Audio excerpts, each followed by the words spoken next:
गुरुजी प्रणाम। नमस्कार जी। जी। गुरुजी, हालांकि हम पाश्चात्य दर्शन एक बार फिर से कर रहे हैं, बहुत सारे विद्यार्थियों ने उसकी मांग की है, पर बीच बीच में कुछ ना कुछ प्रश्न भी हैं जो लगातार आ रहे हैं। तो एक प्रश्न पूछा है गुलशन पिपलानी जी ने। अच्छा। और इन्होंने गणेश तत्व के विषय में जानना चाहा है कि गणेश को किस तरह से आप परिभाषित करेंगे। जिस तरह से हनुमान जी के विषय में आपने एक अलग तरह की व्याख्या दी, तो गणेश जी के विषय में आप कैसे हम सबको समझाएंगे? गणेश हमारे यहाँ कई तरीके से उनको देखा गया है, क्योंकि जो भी काम शुरू होता है उसमें पहले गणेश जी की पूजा की जाती है। सबसे पहले गणेश जी की पूजा होती है। तो इनको तरह तरह से अलग अलग शास्त्रों ने, अलग अलग पुराणों ने इनकी अलग अलग तरीके से व्याख्या की है गणेश जी की। इसमें जो सबसे ऐसी व्याख्या है जो बहुत सरल है और आसानी से समझ में आ सकती है, वो लोकायतों ने की है। लोकायतों को पहले चारवाक कहा जाता था, अब लोकायत नाम से एक दर्शन है। लोकायत का मतलब है जो इसी लोक से संबंधित हो। तो लोकायतों ने कहा है कि हमारा जो देश है सारा, ये कभी इकट्ठा तो रहा नहीं, बहुत सारी अलग अलग स्टेट रही हैं। बौद्धों के साहित्य में ये माना गया 28 गणराज्य थे भारत में। महाभारत में केवल 18 गणराज्य माने गए। तो अलग अलग गणराज्य थे। मिथिला एक गणराज्य है, पांचाल एक गणराज्य है, कुरु एक गणराज्य है। तो इस तरह से अलग अलग गणराज्य थे। अब ये अलग अलग गणराज्य जो हैं क्या करते थे कि एक दूसरे से लड़ते भी रहते थे, एक दूसरे की ज़मीन पे भी कब्जा कर लेते थे, एक दूसरे के माल को भी जीत करके ले आते थे। तो हर एक अपने गणराज्य को बहुत मजबूत बनाना चाहता था। हमारे यहाँ वेद में जो मानी गई है चीज़, भगवान से अगर कुछ मांगना है तो क्या मांगो, वेद में कहा है प्रॉस्पेरिटी मांगो, पब्लिक प्रॉस्पेरिटी, अपनी नहीं, मेरी नहीं। यंतु नदयो वर्षन्तु पर्जन्याः सुपिप्पला औषधयो भवन्तु। हमने वेद में प्रार्थना की, यंतु नदियो, हे भगवान हमारी नदियाँ कभी सूखें नहीं, ये हमेशा बहती रहें। यंतु नदियों, इन नदियों में हमेशा पानी आता रहे, क्योंकि जब पानी ख़त्म हो जाएगा नदियों में तो जीवन का सर्वाइवल ही ख़त्म हो जाएगा। तो हम अपनी नदियों को ऐसी व्यवस्थित रखें कि इनमें जलाते रहे। पर्जन्यो और वर्षन्तु पर्जन्याः, बादल जो हैं वो समय पर वर्षा देते रहें।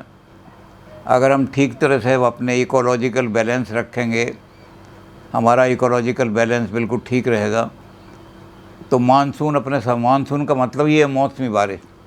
मानसून का तो अंग्रेजी शब्द, लैटिन शब्द, उसका मतलब है सीजनल रेन। तो सीज़न के हिसाब से जो बारिश होती है सावन और भादों में ही होनी चाहिए। अब मानसून अभी भी आ जाता है। उसका कारण ये है कि हमने कहीं इकोलॉजिकल बैलेंसेस, कभी वेस्टर्न डिस्टर्बेंस आ जाता है, कभी कोई आ जाता है। ये डिस्टर्बेंसेस जो क्रिएट हो जाते हैं तो समय पर बारिश नहीं हो रही। अब गेहूं की फसल कटने को खड़ी है और आपकी हो रहे हैं, ओले पड़ रहे हैं, तो फसल मरेगी या जिएगी?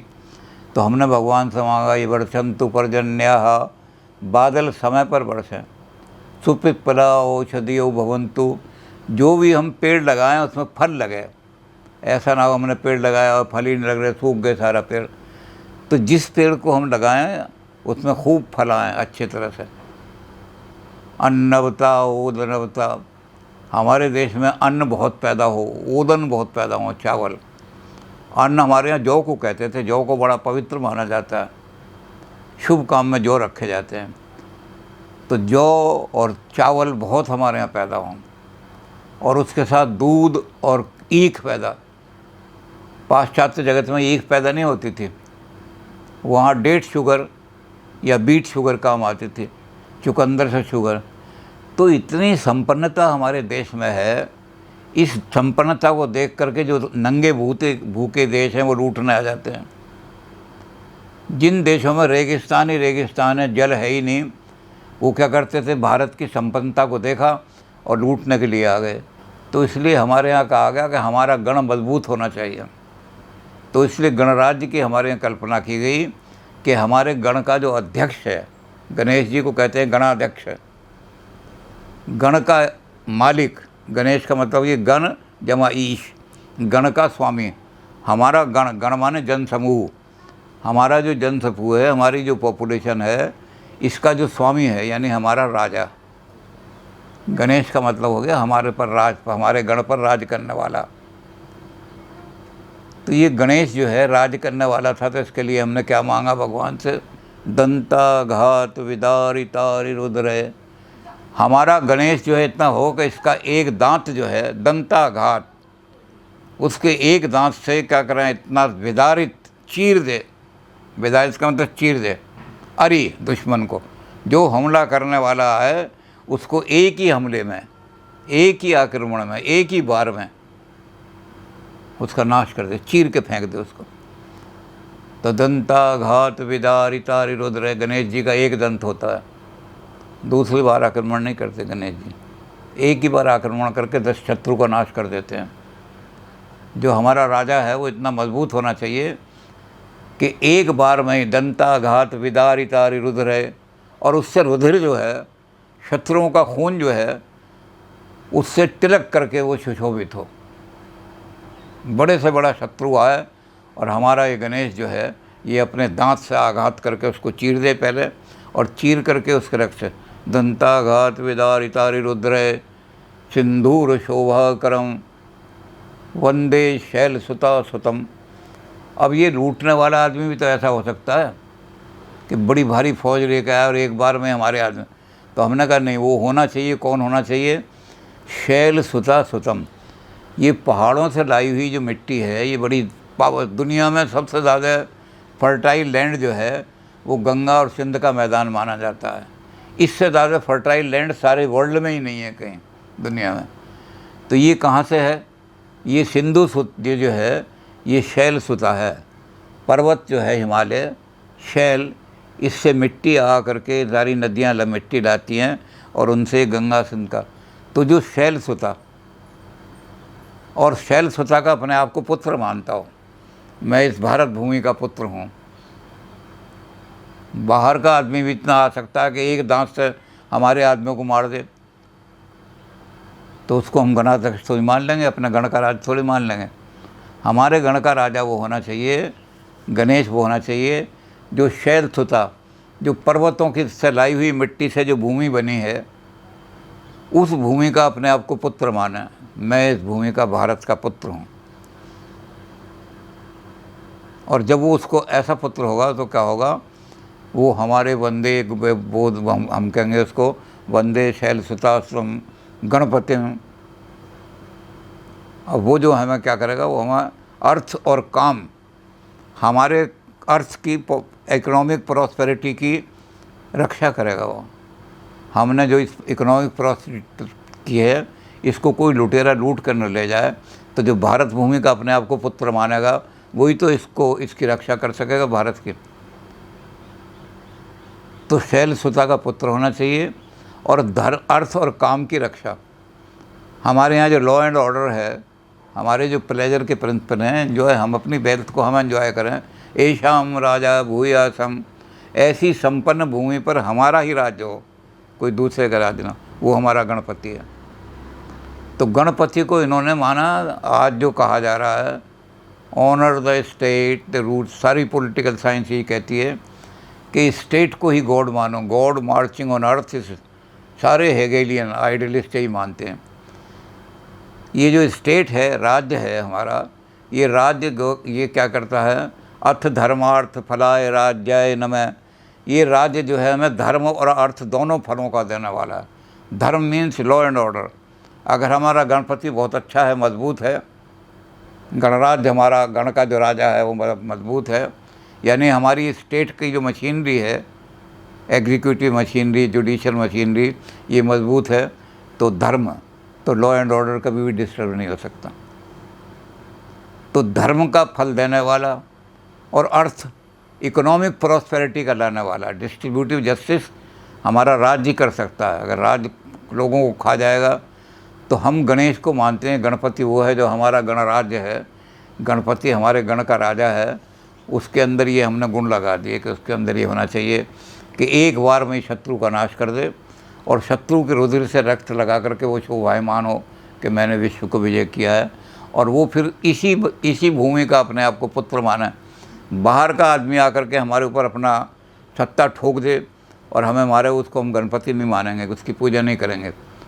और गणपति को हम कहेंगे ये हमारी स्टेट जो है, इसका राज, यही हमारी क्या है, अर्थ धर्मार्थ फलाय राज जाय नमः। हम अपने राज्य को नमस्कार करते हैं, राज्य की पूजा करते हैं, क्योंकि हमारे धर्म की, लॉ एंड ऑर्डर की रक्षा करने वाले और हमारी इकोनॉमिक प्रॉपर्टी की रक्षा करने वाले हैं। तो ये गणेश का एक रूप तो ये माना है जो इन्होंने माना है। और जो लोग हैं उन्होंने गणेश का और रूप में माना है। उन्होंने गणेश जी को अलग अलग तरीके से कहा है।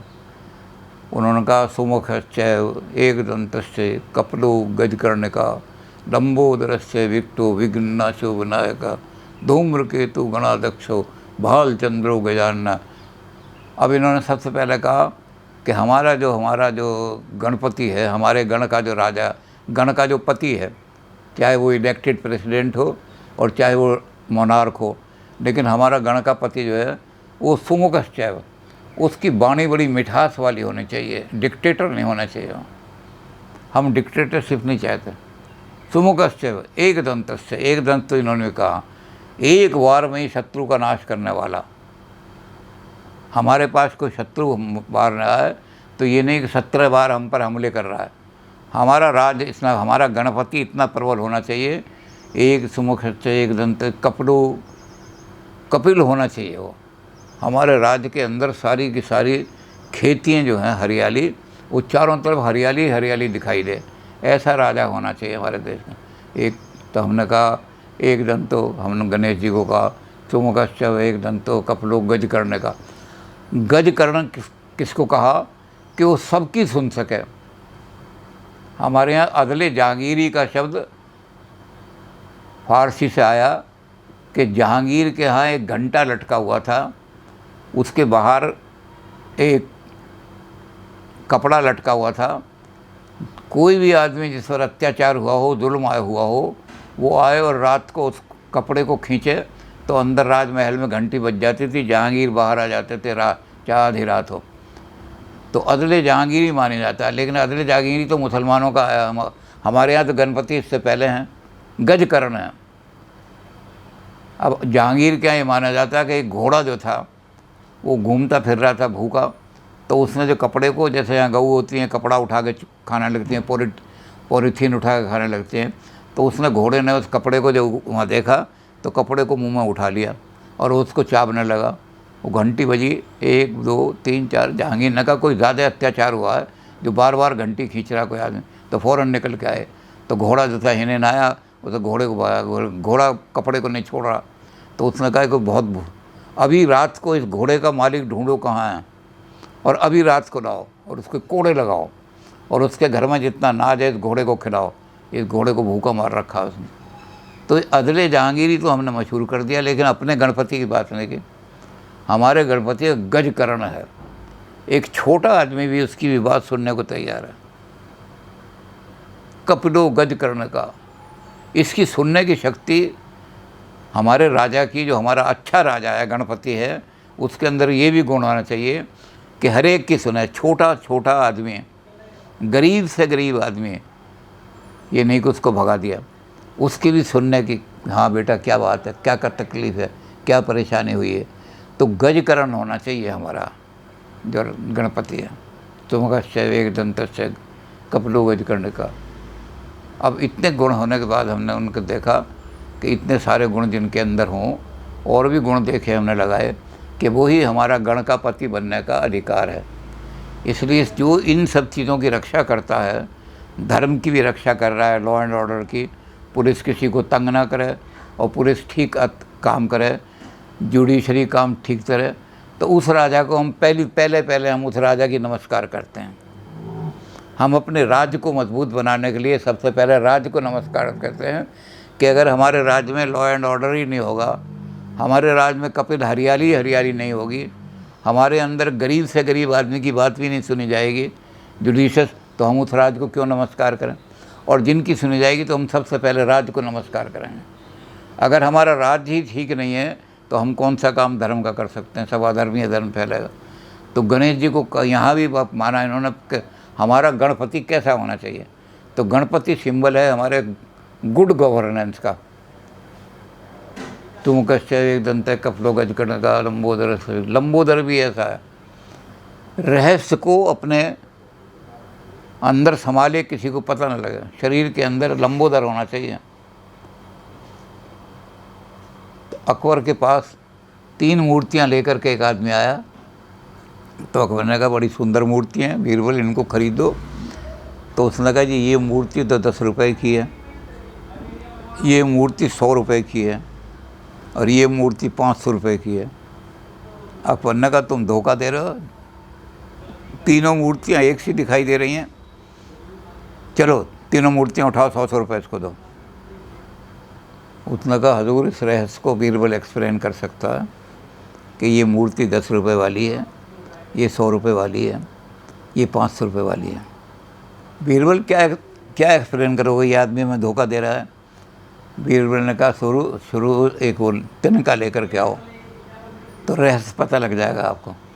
तो अकबर ने कहा तनके से क्या होगा? उन्होंने कहा ये मूर्ति है, ये 10 रुपये वाली तो ऐसी है, किसी की सुनती नहीं है। तिलका डाला और तिनका अंदर कुछ आ ही नहीं रहा बाहर। अरे दुनिया भोगती रहती है, हमने किसी की नहीं सुननी। तो ऐसे लोगों का समाज में बड़े घृणित और घटिया आदमी होते हैं। इनकी कीमत 10 रुपये भी बल्कि ज़्यादा मांग रहा है। उसने कहा हो अच्छा, और फिर ये कहते जब दूसरा तिनका लाओ। उसने तिनका लाया, वो तिनका इधर से डाला, इधर के कान में से निकल गया। उसने कहा ये ऐसा आदमी है, ऐसे आदमी हैं कि सुनते तो सबकी हैं, लेकिन इधर से सुनी इधर से निकाल दी, किसी की बात को अपने जीवन में नहीं लाते, सुन लेते हैं ये। तो कहते हैं इनकी कीमत इसलिए 100 रुपये कर दी इन्होंने। तो उन्होंने कहा ये रहस्य मेरी समझ में नहीं आया था। और तीसरी जो है मूर्ति, उसने कहा ये 500 क्यों मांग रहा है? उसने कहा जरा एक लंबा तिनका लाओ अब की बार। तो अकबर एक लंबा तिनका लाए, उसने तिनका कान में डाला, वो इधर के कान से निकला ही नहीं। उन्होंने कहा तिनका कहाँ लगा, और अंदर करो। उसने और अंदर करा, और अंदर करो। वो अंत में इतना सा जब तिनका रह गया तो अब अकबर कहने लगा, अब तो कहने लगे इसके पेट में इतनी जगह है कि सारे रहस्य जितने भी हैं, एक भी रहस्य अगर इसके पास आए विश्वसनीय है। इतना ऐसा आदमी होना चाहिए कि अपनी मोस्ट सीक्रेट भी चीज़ बताए तो उसको आउट ना करे। तो कहते राजा अगर अपने रहस्यों को उद्घट कर देगा तो मेरे पास इतनी मिलिट्री है, इतने वो है, तो राजा जो है अगर सारी चीज़ों का यार और भी राज्य में कुछ काम हो रहा है, अगर वो उसका सारा भांडा फोड़ देगा तो शत्रु तो वैसे आके पकड़ लेंगे। तो ऐसा आदमी जो राजों को छुपा सकता है, उसका पेट इतना बड़ा है कि आपका पूरा तिनका इसमें समा गया और तिनके की ज़रूरत पड़ गई। तो ऐसा राज ऐसा होना चाहिए कि हमारी CID का एक भी सीक्रेट कहीं नहीं जाना चाहिए। ये नहीं कि आज यहाँ कुछ काम हो रहा है, पाकिस्तान में खबर पहुँच गई, हमने सीख। तो अकबर ने कहा तो तुमने ठीक बताया, वाकई इसकी कीमत 500 रुपये। तो गणेश जी को हम लंबोदर मानते हैं। गणेश जी वो हैं कि सारी दुनिया की कितनी भी चीज़ें संसार की हों, जो चीज़ रहस्य नहीं निकलने चाहिए उनके शरीर से निकले। और धार्मिक दृष्टि से तो फिर वो शिव के पुत्र हैं, जो कल्याण करने, शिव के जितने गण हैं, बहुत सारे गण हैं, नंदी गण हैं और भी हैं, तो उन सब के ऊपर जो उन्होंने जितने गणों की एक संख्या है, उस गणों का जो सरदार बनाया हुआ है उन्होंने, कमांडर इन चीफ बनाया हुआ है। तो हर गण अलग अलग काम करता है। ये भूतों को कंट्रोल करने वाला गण हमारा गण एक गण है, ये संसार को इस तरह का देने वाला हमारा गण है। तो हमारे बहुत सारे गण हैं, उन गणों का जो चीफ कमांडर है, कमांडर इन चीफ, वो सारा। तो भगवान शंकर की कृपा जहाँ होती है, भगवान शंकर तो कल्याण के देवता हैं, सारे संसार को कल्याण करने वाले जो अलग अलग डिपार्टमेंट बनाए हुए हैं कि ये डिपार्टमेंट है, 10 या 12 डिपार्टमेंट भगवान शंकर ने जो बनाए हैं लोक कल्याण के, उन सब डिपार्टमेंट का जो हेड है, head of the department, chief engineer है ये, इसके नीचे सुपरिंटेंडेंट इंजीनियर, ये बिजली का इंजीनियर, ये फलाना इंजीनियर। तो इस तरह से भगवान शंकर ने लोक कल्याण के लिए जितने गण बनाए हैं, उन गणों का सबका कंट्रोल करने वाला वो चीफ इंजीनियर है वो सारा। तो सारे लोक का कल्याण करने वाला जो है गणपति, पहले हम उसकी पूजा करते हैं। जो चूहा है उसके बारे में हमारी माइथोलॉजी में ये है कि हमारे जो वाहन बनते हैं वो 2 तरीके से बनते हैं। कौन से देवता का कौन वाहन बनेगा, इस पर बहुत विशाल से इंडियन माइथोलॉजी पर पूरी किताब है कुमार स्वामी की। तो हमने अपनी माइथोलॉजी में कैसे किया, हमने 2 तरीके से किया। एक तो ये कि पहले टोटम एंड टैबू नाम की एक बहुत बड़ी किताब है कि जितने भी जंगली कबीले थे, बनवासी कबीले थे, वो अपना ओरिजिन किसी न किसी जानवर से मानते थे और वो जानवर उनके यहाँ पूज्य माना जाता था। जो टोटम है और टैबू है, कौन सी चीज़ें वर्जित हैं और कौन सी चीज़ पूजनीय है, तो उसके लिए वो तरह तरह के अपने, और वो उन गुणों को देख लेते थे। चूहा किस तरह से अपना बिल बनाता है, चूहा ज़मीन में घुसने के लिए कैसे करता है। आप चूहे के बिल के अंदर अगर सांप घुस जाए तो चूहा पहले से ही तैयारी करता है कि दूसरी तरफ भी उसका मुंह होगा। हर एक चूहे के बिल के 2 मुंह होंगे, तो अगर कोई चूहे के बिल में घुसेगा, चूहा दूसरे के तो निकल के भाग जाएगा। तो हर कबीला जो अपने इस तरह का कोई पशु सोच करके कि हमारे पास कोई आक्रमण करे तो हम बचने के रास्ते भी पहले ही तैयार करके अपने कबीले में, तो हमने चूहे को अपना मान लिया कि हमारे अंदर ये चूहे जैसे गुण हैं।